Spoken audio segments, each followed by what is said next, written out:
The finals are here in KFC SuperCoach. I hope you made the top 8 in your league. Let's look back at who was hot and who was cold in round 20.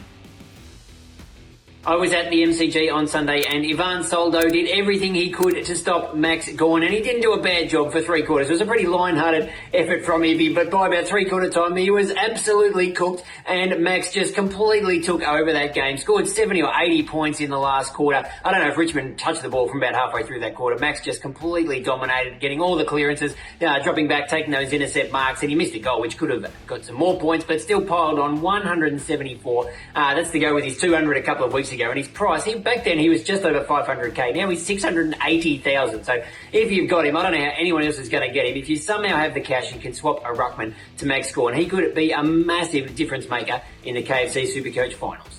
We know key forwards can be a roller coaster in KFC SuperCoach. Deliver lots of bad scores, really inconsistent. But if you get them on the right week, it can be fantastic, as we saw with Charlie Curnow last week. And this week it was Taylor Walker's turn. Probably wouldn't have picked this matchup in the showdown against Port Adelaide, but he was incredible. 7 goals for. So if he kicked a little bit straighter, he could have even scored more than his 157 points. Now his next 3 games, his record is not all that good. But if you hang on to him, he's got West Coast in the final round. That's who Charlie Curnow kicked all those goals against. So Tex could be in for another massive score. There are lots of big scores around this week, but I'm going to give this last spot to the Phantoms man, Rory Atkins, the Rat at Gold Coast, who a lot of us picked up in the middle part of the year, and he was handy through the buys, got us a bit of cash, and most of us offloaded him when he put up some bad scores. A 21 and a 48 in round 15, 16 was time for Rory to go, but some people had to hang on to him, and I know the Phantom has, and he's been rewarded with an average of 101 over his last 4 games. He's got a great role under the new coach, Stephen King, even through him taking some kick-ins on the weekend. So if you need him for cover or have to play him on field over the last few rounds,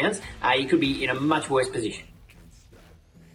Who was cold this week? Now, that Q clash was one of many games that I completely failed to predict how they were going to play out, and I did not see Gold Coast completely overwhelming Brisbane, and Toot Miller doing an absolute number on Lachie Neale. Got in his face from the first bounce and just stayed there for the entire game. Restricted him to just 5 kicks and 12 handballs for the game. So he probably did well to get 87 points, Lachie, but Toot definitely won that battle with 29 disposals himself. So that's a bit of a warning for Lachie Neale owners. I mean, I'm not going to be trading him out, but certainly when it comes to weighing up captains, we know he is vulnerable to a heavy tag, so definitely keep an eye on those matchups over the last few weeks. Callum Mills was a bargain pick a few weeks ago, dropped down to nearly 400 grand, and given his history, a lot of people picked him up. And he's been pretty good with scores in the 90s and around the hundreds the last few weeks, but there was always a danger, and it came this week that John Longmire would just find some other random role for him to play outside the centre square. And he had 3 centre bounces against the Bombers. He only had 14 disposals, only 4 of them were contested. It's just not the role that he's going to score many points, and he only scored the 50, but the Swans had a win.